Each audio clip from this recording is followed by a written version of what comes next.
महाराज जी, जन्म मरण से मुक्ति पाने के लिए कम से कम और ज्यादा से ज्यादा कितना नाम? हर श्वास, कोई भी श्वास खाली नहीं जाए, बस शर्त यही है, क्योंकि पता नहीं किस श्वास में मृत्यु हो जाए। और वो श्वास अगर भगवान के चिंतन से रहित रही तो कोई ना कोई चिंतन होगा। अगर कोई चिंतन होगा तो हमें वही बनना पड़ेगा। जैसे भरत जी महाराज राज्यपाट छोड़कर गंडकी नदी के किनारे एकांत में भगवान का भजन कर रहे थे, तो एक हिरनी पानी पीने आई, गर्भवती थी, सिंह ने पीछे से दहाड़ मारा तो हिरनी छलांग लगाई। छलांग में तो उसकी योनि द्वार से उसका जो गर्भ था वो जल में गिर गया और वो उधर जाके मर गई। भरत जी खड़े खड़े देख रहे थे, कूद पड़े जल में और उस हिरण के बच्चे को बचाया।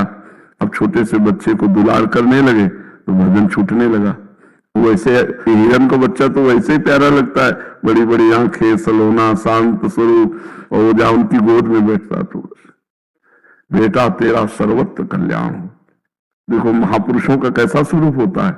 उस हिरण को आशीर्वाद देते हैं, बेटा तेरा सर्वत्र कल्याण हो, सर्वत्र कल्याण हो। और इतना आसक्त हो गए उस बच्चे पे कि पूरा भगवान का चिंतन छूट गया। अंतिम समय हिरण का चिंतन होने का कारण अगला जन्म हिरण का हुआ।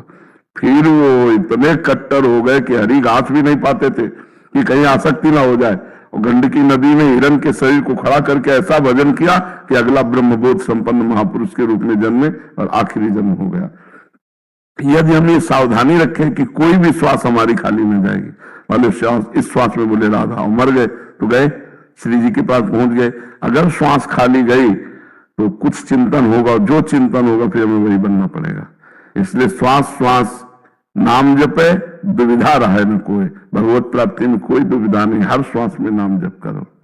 महाराज जी, राधा नाम से ज्यादा आपका भाव आता है महाराज। हाँ, राधा नाम जपता तो आप ही दिखाई देते हैं महाराज। जी जी, तो आप चिंता न करो, ये श्री जी को समर्पित जीवन है।